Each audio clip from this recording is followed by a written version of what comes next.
வந்திருக்கும் பெரியவர்கள், நண்பர்கள், மீடியா சகோதர சகோதரிகள், பத்திரிகை சகோதர சகோதரிகள் அனைவருக்கும் எனது வணக்கம்.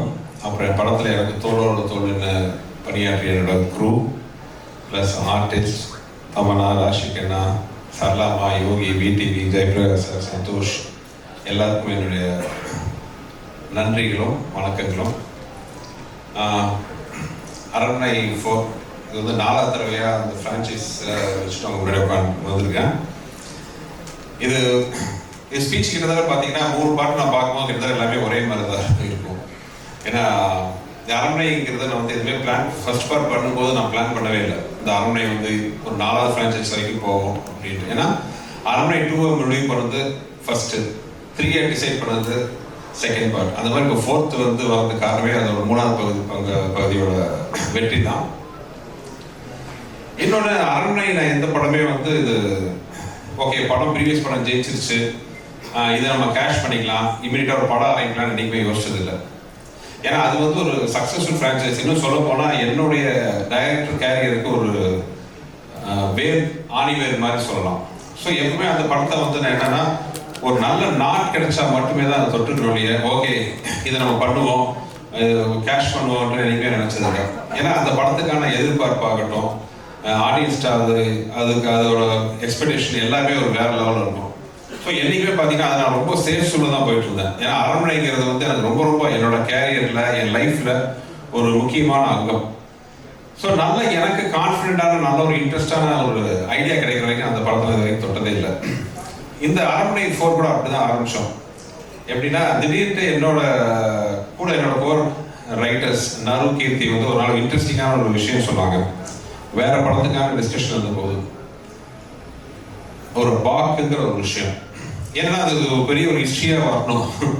அதாவது இந்தியாவில் பெரும்பகுதியை ஆண்ட மன்னர்கள், உதாரணத்துக்கு நீங்க வந்து அசோகர் எடுத்துக்கலாம், அவுரங்கசீப், அக்பர், அவங்க எல்லாமே அவங்களோட எல்லை பகுதிகள். இப்போ நார்த்தில் பார்த்தீங்கன்னா சில பேர் ஆப்கானிஸ்தான் வரைக்கும் போயிருக்காங்க, சில பேர் பாகிஸ்தான் லாகூர் வரைக்கும் போயிருக்காங்க, சில பேர் காஷ்மீரை தாண்டி இருக்காங்க அவங்களோட எல்லை பகுதி. அதே மாதிரி வெஸ்ட்லையும் மேலே போயிருக்கு. சவுத்துலையும் நீங்கள் பார்த்தீங்கன்னா சில பேர் டெக்கான் வரைக்கும் வந்திருக்காங்க, பெங்களூர் வரைக்கும் வந்திருக்காங்க, மதுரை வரைக்குமே வந்திருக்காங்க. ஸோ சவுத்து, நார்த், வெஸ்ட்டில் வந்து அவங்களோட பார்டர் மாறினாலும் ஈஸ்டில் மட்டும் கிட்டத்தட்ட கோடு கிழிச்ச மாதிரி பிரம்மபுத்திரா நதியை தாண்டி யாருமே போல.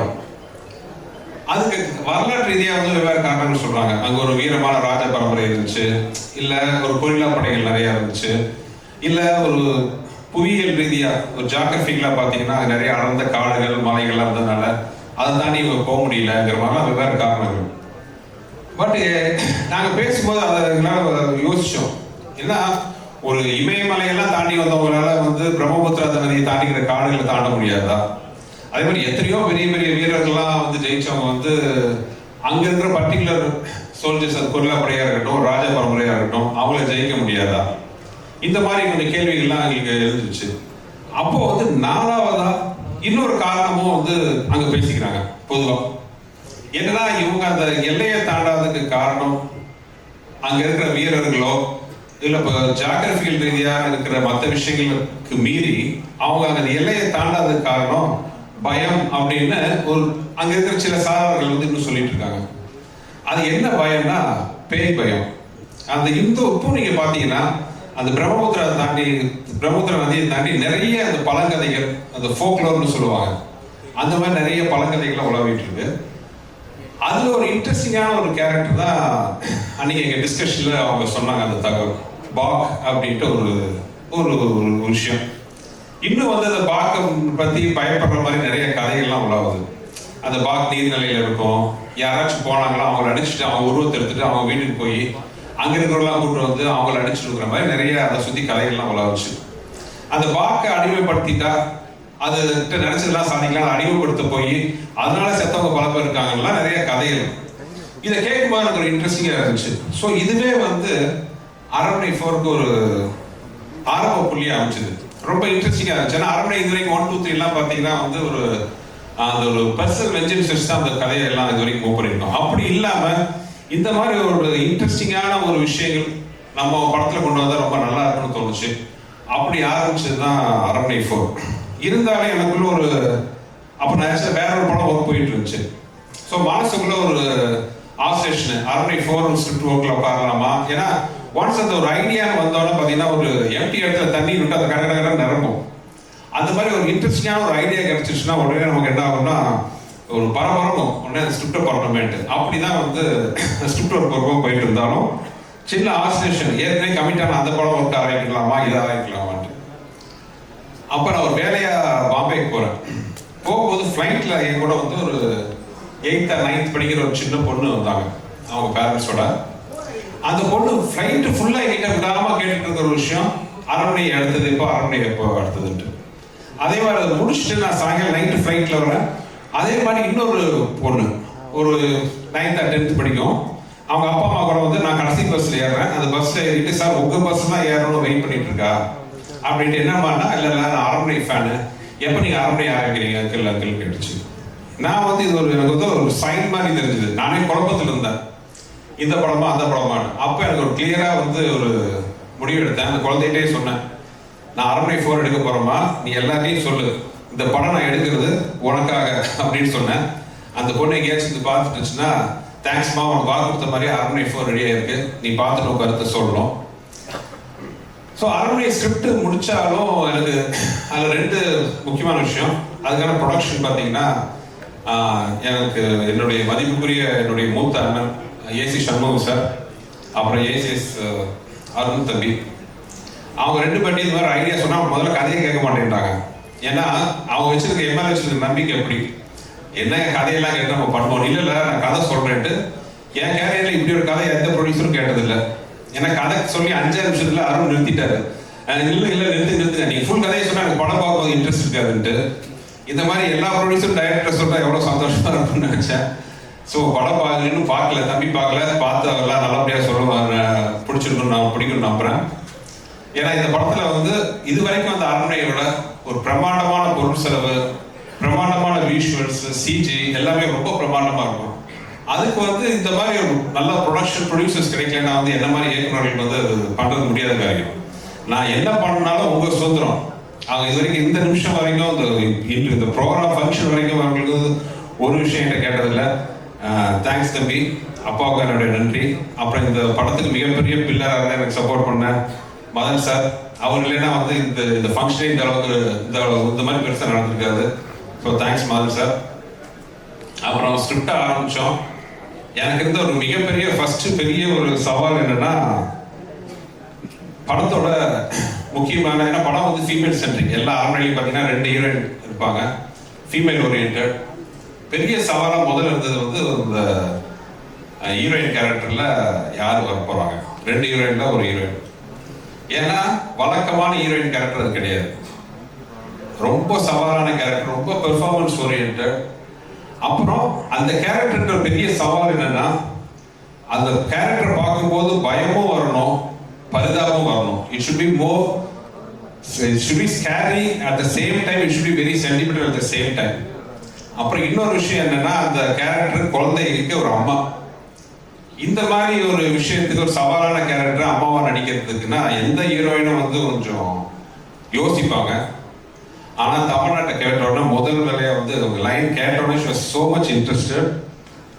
எனக்கு உண்மையாக ஆச்சரியமா இருந்துச்சு. தமிழ் நான் ஒத்துக்கிட்டோன்னே ஃபேண்டாஸ்டிக்கா பண்ணிருக்காங்க இந்த படத்துல. நானே எனக்கு வந்து பொதுவாக வந்து நான் படம் பண்ணி ஆர்டிஸ்ட்டை பார்த்தது படத்துக்கு முன்னாடி காட்ட மாட்டேன். ஒரு ஆர்டிஸ்ட் ஃபோன் பண்ணி இந்த படத்துல நல்லா நடிச்சிருக்கீங்களோ அந்த மாதிரி இன்புட்லாம் கொடுத்ததே இல்லை. ஃபர்ஸ்ட் டைம் நான் தமிழ்நாடு இந்த படத்தோட ஸ்டில்ஸ் அனுப்பிச்சு you shot all of us அப்படின்ட்டு ஒரு message அனுப்பிச்சேன்.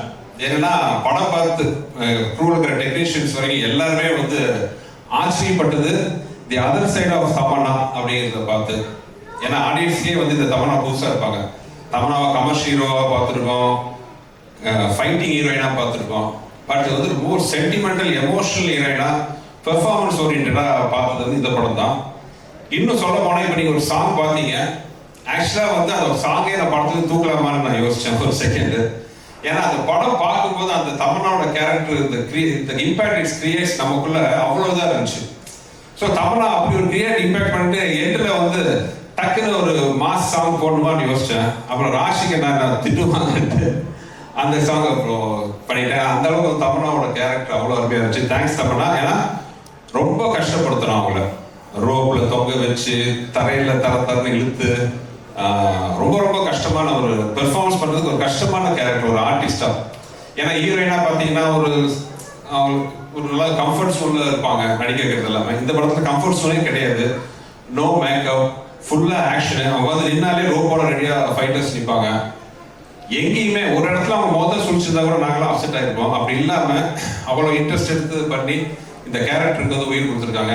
Thanks Tamannaah, hats off. And Raashi Khanna என்னன்னா ரொம்ப நான் ஆர்டிஸ்டோட ஒர்க் பண்ணும்போது ஃபர்ஸ்ட் நான் பார்க்கறது என்னோட கம்ஃபர்ட் ஜோன். ஏன்னா நான் ஒரு கொஞ்சம் கிறுக்குத்தனமாக சினிமா எடுப்பேன். ஒரு படம் ஆர்டர் இருக்காது. ஆர்டிஸ்ட் என்ன சீன் எடுக்க போறது வந்து நான் ஒரு வெவ்வேறு ஆர்டர் எடுப்பேன். ஒரு 8வது ஷாட் ஃபர்ஸ்ட் எடுப்பேன், அப்புறம் 12வது ஷாட் எடுப்பேன், அந்த மாதிரி எடுப்பேன். அப்போ நடிக்கிற ஆடியன்ஸ்க்கு ஒரு சின்ன டவுட் வரும். இவன் என்ன ஒழுங்காக தான் எடுக்கிறானா, விஷயம் தெரிந்து எடுக்கிறானா, அந்த மாதிரிலாம் கன்ஃபியூஷன் வரும். ஸோ அந்த ஆர்டிஸ்டுக்கு என் மேலே நம்பிக்கை வரணும், டைரக்டர்ஸ் மேலே நம்பிக்கை வரணும். இவன் என்ன எடுத்தாலும் இவன் சொன்னது பண்ணா போதும், கரெக்டாக பண்ணுவாங்கிற நம்பிக்கை வந்துடும். அந்த மாதிரி ஆர்டிஸ்டோட ஒர்க் பண்ணும்போது அந்த கம்ஃபர்ட் ஜோன்றது எனக்கு இருக்கும். அந்த வகையில் ராஷிகண்ணா வந்து எனக்கு ரொம்ப ரொம்ப கம்ஃபர்டபுளான ஆர்டிஸ்ட். அவன் லைக் தமன்னா மாதிரி ராஷிகண்ணா. முக்கியமாக ஆஸ் அ ப்ரொடியூசர் டைரக்டராக நான் சொல்றது என்னன்னா, ஃபர்ஸ்ட் பார்க்கறது கேரக்டர் கரெக்டாக இருக்கணும். Second comfortability. அவங்களுக்கு நம்ம மேலே நம்பிக்கை வரணும். நம்ம சொல்றது அவங்க நல்லா ரிசல்ட் கொடுப்பாங்க. அவங்களுக்கு நம்ம மேலே நம்பிக்கை வரணும், நமக்கு அவங்க மேலே நம்பிக்கை வரணும். ஸோ அந்த கம்ஃபர்ட் ஜோன் வந்து ராஷிகண்ணா ரொம்ப சூப்பராக கொடுத்தாங்க. அன்ஃபார்ச்சுனேட்லி இன்னொரு இன்ட்ரெஸ்டிங்கான சாங் ராஷிகண்ணா ஷூட் பண்ண வேண்டியதாக இருந்துச்சு. பட் அந்த சிச்சுவேஷன் வேணாலும் முதல்ல ஆதியே ஃபீல் பண்ணாரு, அதனால பண்ணல. Sorry Raashi, not using song. Thanks for you. அதுக்கப்புறம் அரண்மனையில் எனக்கு இருக்கிற பெரிய சவால் என்னன்னு பார்த்தீங்கன்னா காமெடி. ஏன்னா அந்த காமெடி கதைக்குள்ளேயும் வரணும், கதையை தாண்டி போகக்கூடாது. அதே நேரத்தில் மற்ற படத்தில் சின்ன ஹியூமர் வந்தால் கூட ஒரு கேரக்டர் தடுனா கூட வந்து ஆடியன்ஸ் சிரிப்பாங்க. என்னோட படத்துக்கு வரும்போதே எங்கடா சிரிக்கடா பார்க்கலாங்கிற மாதிரி தான் வருவாங்க. ஏன்னா காமெடி இருக்குன்னு தெரியும். ஸோ இதை மீறி வந்து சிரிக்க வைக்கணும், கதைக்குள்ளே இருக்கணும். ஆல்ரெடி 3 பார்ட் பார்த்துட்டாங்க. 3 பார்ட்லையும் வந்து காமெடியன்ஸ் பேய பார்த்து பயப்படுறது எல்லாம் காட்டிட்டோம். இதுக்கு மேல வித்தியாசமா ஒன்று பண்ணணும். அது வந்து ஒரு பெரிய சவால். காமெடி பொறுத்தவரை பார்த்தீங்கன்னா பேப்பர்ல இருக்கிறது கிரியேட் பண்றது 30 to 40%. அது நானு வெங்கட் இருக்காரு. மேக்சிமம் வெங்கட் வந்து அவரோட இன்புட் பயங்கரம். அவர் தான் நான் நிறைய தடவை சொல்லியிருக்கேன், என் உடன்பட சகோதரர். நாங்கள் பேப்பர்ல ஒரு 40% தான். மீதி 60% வந்து லொக்கேஷன்ல அந்த ஆர்டிஸ்ட் இன்புட்டோட வரணும். அந்த வகையில் அருமையான டீம் பார்த்தீங்கன்னா யோகி, சரளாம்மா, விடிவி, சிங்கம்புலி எல்லாருமே. இதில் பெரிய சவால், அதாவது கதை பண்ணுறதோட பெரிய சவால் என்னன்னா யோகிக்கும் விடிவிக்கும் கெட்ட போடுறது தான். எனக்கு யோகி முடிக்கு எந்த வச்சாலும் அவருக்கு செட் ஆக மாட்டேங்குது. ஒரு வழியாக அதை செட் பண்ணோம். இன்னொரு லைஃப்ல பண்ண பெரிய பொய் என்னன்னா, விடிவி சாரை பார்த்து கொஞ்சம் மீசி எடுக்க சொன்னேன். அவர் முதல்ல தயங்கினாரு, என்னடா பண்றதுன்ட்டு. டகல் என் படத்துல பழைய டைலாக் தான். வடிவேல் வந்து ஒரு படத்துல நீங்க கமலஹாசன் மாதிரி இருக்கீங்க, வாழ்வை கமல் மாதிரி இருக்கீங்கன்னு சொல்லுவாங்க. அந்த மாதிரி விடிவிட்ட நான் சொன்னேன், நீங்க மட்டும் மீசி எடுத்துட்டா காதல் பண்ண ஜெமினி கணேசன் மாதிரி இருப்பீங்கன்ட்டு. முதல்ல தயங்கினாலும் அந்த மீசி எடுத்துட்டு நீங்க சொன்ன மாதிரி அப்படியே தான் இருக்கு, தலைவர் ஜெமினி கணேசன் மாதிரி தான் இருக்கு ஜாலியில் என்னாரு. ஸோ இதெல்லாம் பொறுத்துக்கிட்டு நல்லபடியாக காமெடி சூப்பராக வந்துருக்கு. சரளாமா வந்து என்ன சொல்றது, என் படம் எல்லாத்துலயும் இருக்காங்க, ஜீனியஸ். தமன்னா சொன்ன மாதிரி வந்து தாய் குலத்துல பெண்கள்ல வந்து காமெடி பண்றது வந்து ரொம்ப ரேர்.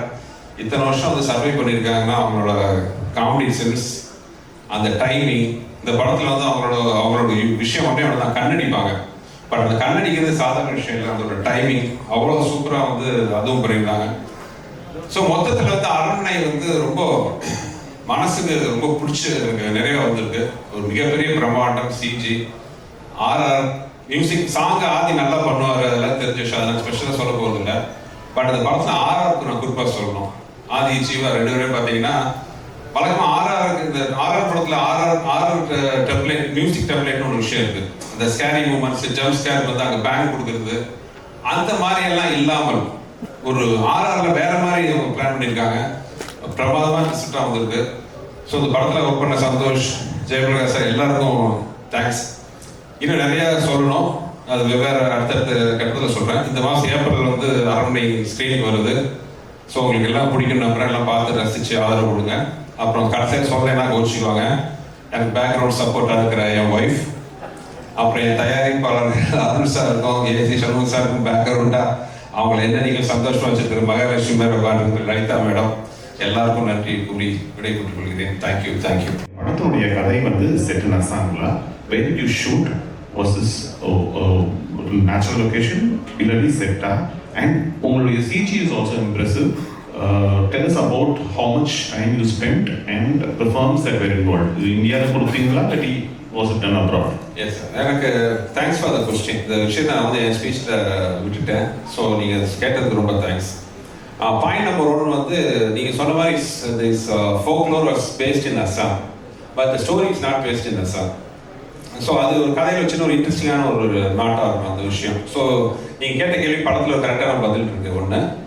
செகண்ட் வந்து எனக்கு சில விஷயங்கள்லாம் ரொம்ப ஒரு பிடிவாதமாக இருப்பேன். அதாவது ஒரு விஷயம் என்னன்னா, மக்கத்தில் எம்ஜிஆர் சாங்கில் கேட்க மாதிரி என்ன வளம் இல்லை இந்த திருநாட்டில் ஏன் கையை ஏந்த வேண்டும் வெளிநாட்டில் மாதிரி நம்ம ஊரில் இல்லாத டேலண்ட் எங்கேயுமே கிடையாது.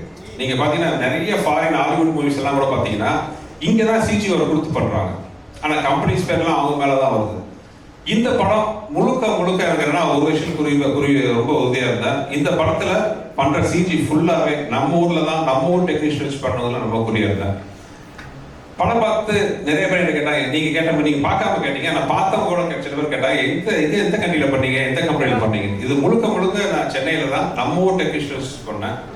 அவ்வளோ பிரமாதமாக இருக்கும். இந்த கிளைமாக்ஸ்லாம் சில போர்ஷன்ஸ்லாம் பார்த்தீங்கன்னா வந்து நீங்கள் வந்து இந்த படத்தோட முக்கியமான சக்ஸஸ்ஃபுல்லான விஷயம் நாங்கள் சிஜியில் பார்த்த விஷயம் என்னென்னா, நிறைய இடத்துல உங்களுக்கு எது சிஜி எது ரியல்னு ஃபீல் பண்ண முடியாத அளவுக்கு ஒர்க் இருக்கும். ஸோ அதுக்கு இப்போ ஒன்றும் இல்லை. இப்போ தமனா ராஷ்கின் அந்த சாங் பார்த்தீங்க, அந்த சாங்ல கிட்டத்தட்ட பேக்ரவுண்ட்ல ஒரு 70% வந்து சிஜி தான்.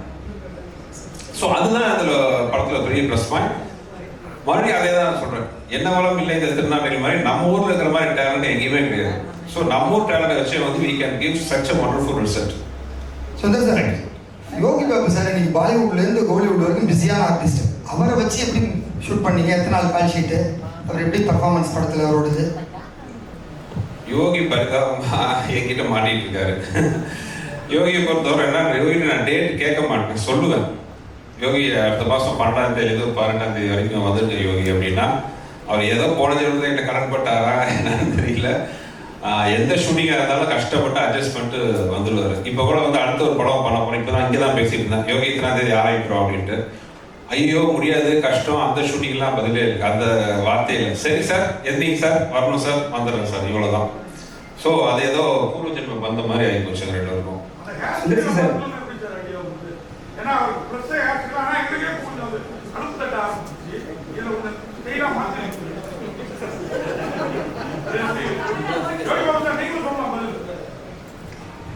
இதை நீங்க கேட்ட கேள்வி திரும்ப கேளுங்க. கேட்குங்க sir,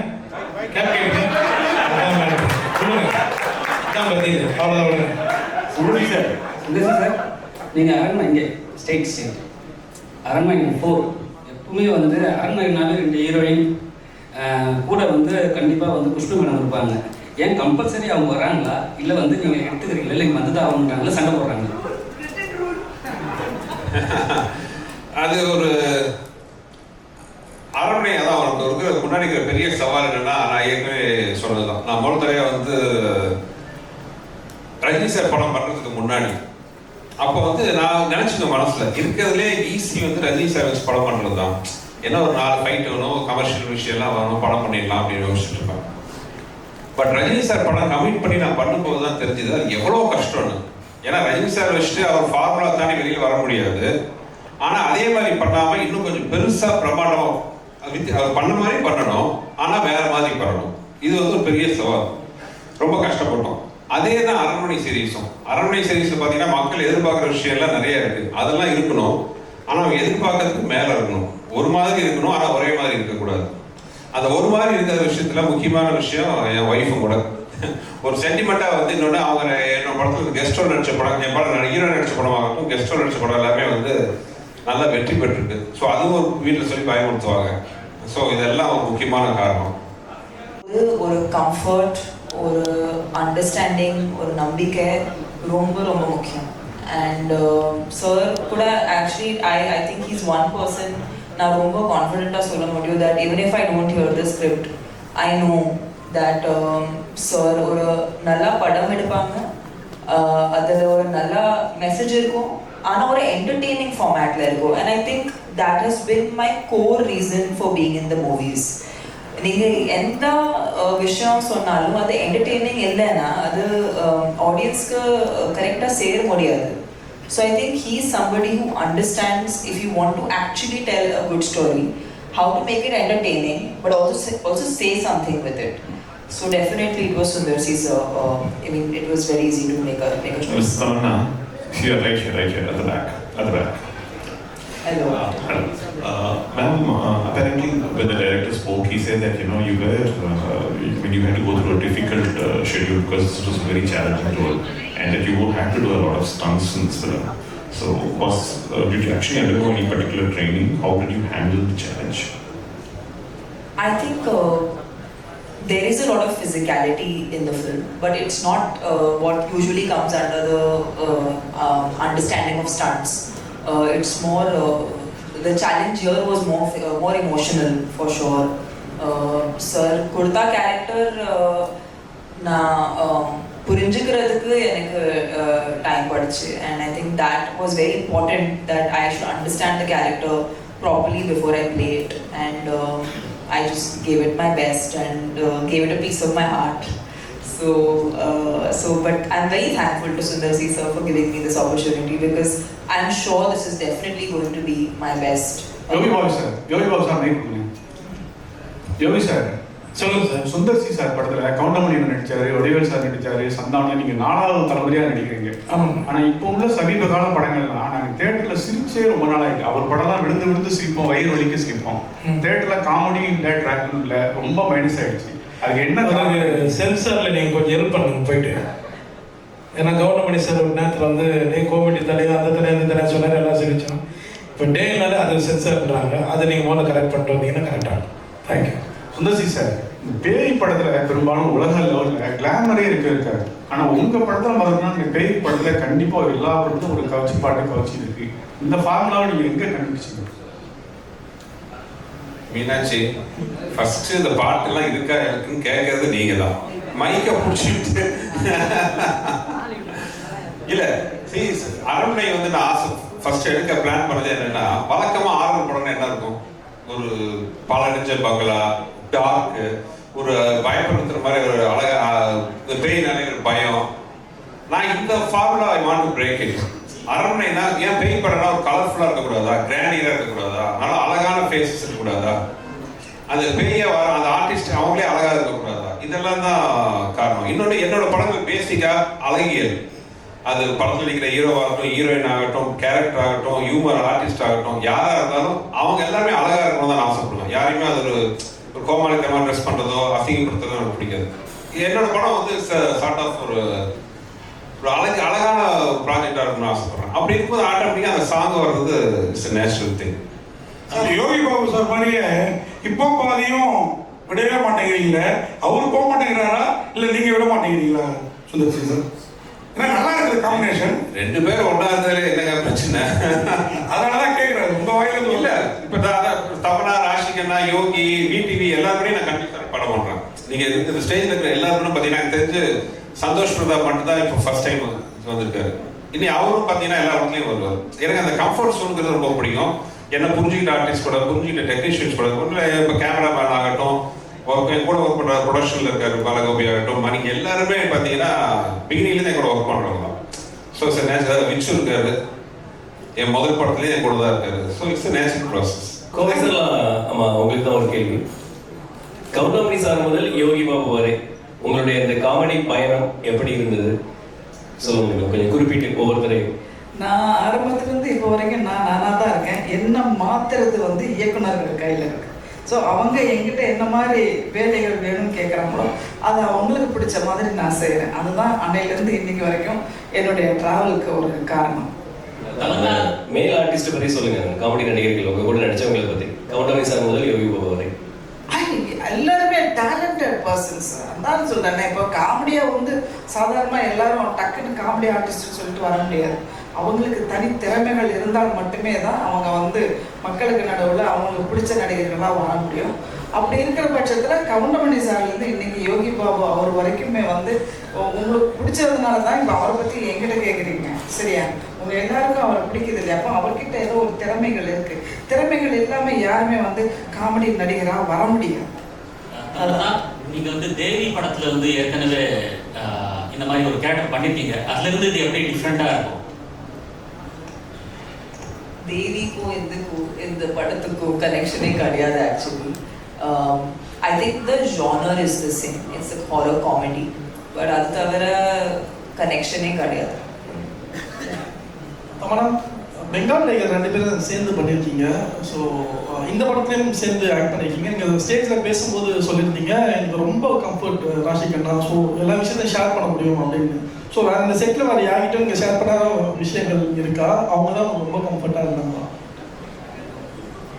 I think you'll have to see the film because I mean I don't know the one to add something. The thing is,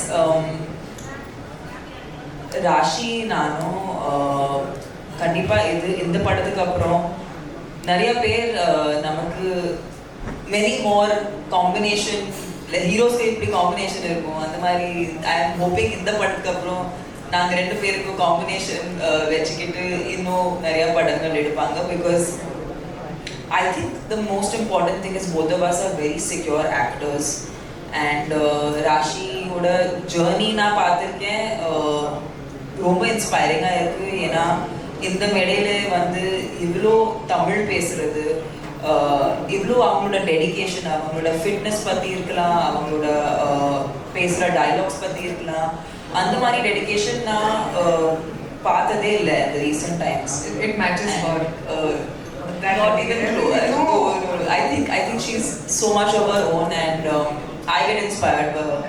And when we did a film together, appo genuine or a bond form aichi. And of course, you know, we're not like chuddy buddies. We don't talk every day, but whenever we meet, ஒரு ரொம்ப fondness, ஒரு comfort, ஒரு layer எல்லாமே பேச முடியும் அந்த மாதிரி ஒரு person she is. So we don't have any interesting anecdotes from the film, but actually share a very strong bond with Rashi. Rashi.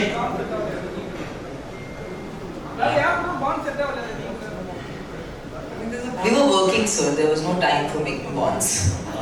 Raashi, நீங்க சவுத் சினிமால அதிகமாக உங்களை பார்க்க முடியல முன்ன மாதிரி, என்ன காரணம்?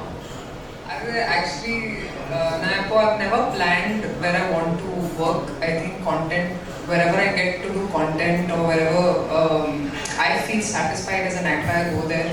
And I think I'm working in Telugu also. Aranmane is also coming. I have more films in Tamil also. So I'm trying to balance all the industries. There's no reason as such that, you know, why are you not working here? When I was working here, people would ask me, when are you going to Bollywood, when are you doing Hindi? Now when I'm doing Hindi, they're asking me, why are you not doing South? So I don't know where to go. But I just feel like all the industries have been very warm and welcoming. I love working in any industry, and I think that's why we are so rich as a culture, as a tradition, that we have so many industries working and everybody is passionate about making good films, and I think all of us actors want to just be part of good films. And I'm very happy that like Tamanna, I also got an opportunity to work in almost all the industries. I think we've covered all industries, and I think that's a huge plus today, you know. So I'm very proud of my journey, and wherever it takes me, even if I get more Tamil films, of course I'd love to do more content here also, in Telugu also, in Hindi also, wherever cinema will decide where it will take me. Sundar C sir, அரண்மனை 4 மணி, அரண்மனை 5 வரும்னு நாங்கள் எதிர்பார்க்குறோம். ஏன்னா CBI diary group அந்த காஞ்சனா மாதிரி பாட்டு தான் 4 பாட்டு வந்திருக்கு. நீங்கள் 5 வந்து எடுப்பீங்கன்னு நம்புகிறோம். மீனாட்சி தான் எங்களுக்கு ஒரே ஒரு கேள்வி, அந்த அரண்மனை 5வது இந்த மாதிரி விழாக்கள் ஃபங்க்ஷனுக்கு தயாரிப்பாளர் இருக்கிற குஷ்பு மேடம் வந்து ஒரு மத்திய அமைச்சராக வருவாங்களா? போலீஸ் ப்ரொடக்ஷன், ஒரு பெரிய பாதுகாப்பு இது, அதுக்கான வந்து யோகம் இருக்கா? அதுக்கான வாய்ப்பு இருக்கா? No politics sir. சுந்தர் அது வேற டிபார்ட்மெண்ட் சார். சுந்தர் அரண்மையில் வந்து சுந்தர் சி தேவ் தான் ஹீரோ அண்ட் டைரக்டர், சரிங்களா? இதுக்கப்புறம் எடுக்கிற படத்துலேயே வந்து அவர் தான் ஹீரோ அண்ட் டைரக்டர் வருவாங்க. ஏன் ஹீரோவுக்கு பஞ்சமா, இல்லை வந்து ஹீரோ வந்து கரெக்டாக வந்து உங்களுக்கு ஒர்க் பண்ணி தர மாட்டாங்களா? இல்லை, நான் அப்பவே சொல்லிட்டேன், அரண்மைங்கிறது ஃபீமேல் சென்ட்ரிக். அது வந்து அதை நீங்கள் ஃபேஸ் பண்ணிக்கோங்க. அது ஹீரோவுக்கு கூட வருவாங்க. நிறைய அதனால நான் ஸ்கிரிப்ட் பண்ணும்போது அந்த மாதிரி தான் வருது. கதை தான் தீர்மானிக்குது எல்லாமே. நாளைக்கே வந்து இந்த படம் வந்து ஓகே ஒரு திடீர்னு ஒரு மேல் சென்ட்ரிக்கா ஒரு ஸ்கிரிப்ட் அமைச்சதுன்னா கண்டிப்பா வந்து ஒரு பெரிய ஹீரோ இருப்பாங்க. அவ்வளவுதான். Script டிசைஸ் everything. சார் எத்தனை லாங்குவேஜ்ல ரிலீஸ் ஆகுது? எல்லா லாங்குவேஜும் ஒரே நேரத்தில் ரிலீஸ் ஆகுது? எல்லா லாங்குவேஜும் ஒரே நேரத்தில் ரிலீஸ் ஆகுது. இது மொத்தம் வந்து 5 லாங்குவேஜ் ரிலீஸ் ஆகுது. தமிழ், தெலுங்கு, மலையாளம், கன்னடம் அண்ட் ஹிந்தி. 5 லாங்குவேஜ்லயும் ஒரே நேரத்தில் ரிலீஸ் ஆகுது.